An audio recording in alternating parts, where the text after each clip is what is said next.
Les boutiques scolaires font partie du package d'activités proposé par le consortium Action Éducation et Plan Bénin International dans le cadre du projet Agir Bénin. La mise en place de ces boutiques scolaires dans les 170 écoles primaires publiques des départements de l'Atlantique et de la Takora, impactées par le projet, constitue une stratégie de promotion de l'accès et du maintien des enfants à l'école. Le chef projet Agir Bénin nous explique ce qu'on entend par boutique scolaire. Les boutiques scolaires pour permettre aux enfants de disposer d'un minimum de fournitures scolaires pour toute l'année et permettre également aux enseignants et aux enfants de démarrer le cours dès le premier jour de la rentrée. Ça a eu l'avantage de réduire un peu les pertes de temps scolaire.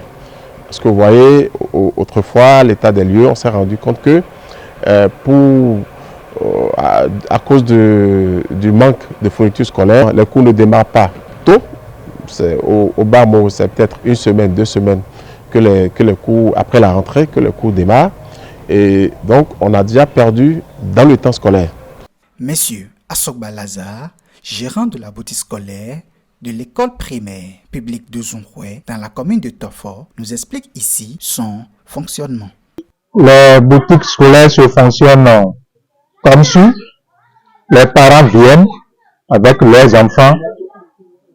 Le prix est affiché derrière moi. Je fais l'effort de regrouper. Je fais ça sous forme de kit. Pour CM2, je sais que ça fait telle chose. Et je fais rassembler ça, je mets ça dans un sachet et je remets ça et je prends l'argent ainsi que je vérifie le nom de l'enfant dans mon cahier.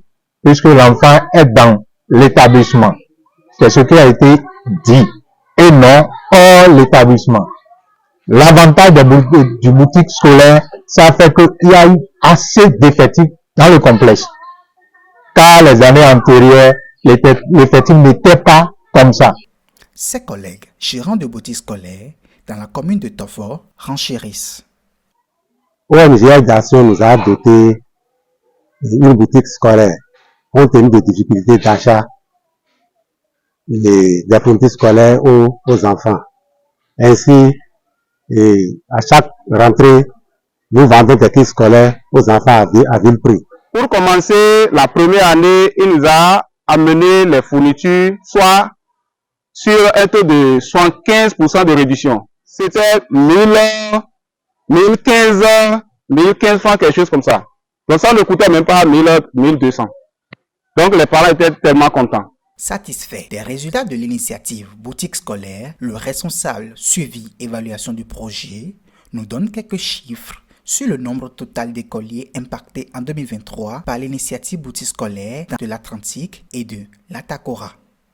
Il faut souligner que l'initiative relative aux boutiques scolaires a impacté environ 43 000 enfants en 2023. Quand au début, c'était prévu que ça impacte 32 000 pour les deux départements.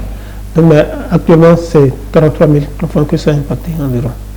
Le directeur de cabinet du ministre des Enseignements maternels et primaires et président du comité de pilotage du projet, quant à lui, formule quelques vœux à l'endroit de la coopération suisse, bailleur principal du projet. S'il doit y avoir une seconde phase, qu'on puisse voir en matière de boutiques scolaires et qu'on puisse subventionner. C'est vrai qu'au départ, on a commencé par la subvention, mais par la suite, ça a été arrêté. Au point où, aujourd'hui, si les parents doivent acheter de fournitures, c'est au même prix que sur le marché. Donc, on aurait souhaité qu'on puisse noter quand même une différence d'aller acheter les fournitures à l'école que d'aller sur le marché.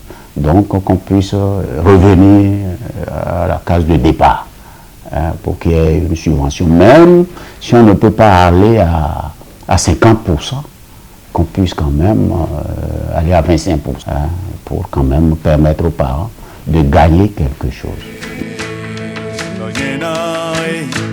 Nena do nukumbo na sando nukumbo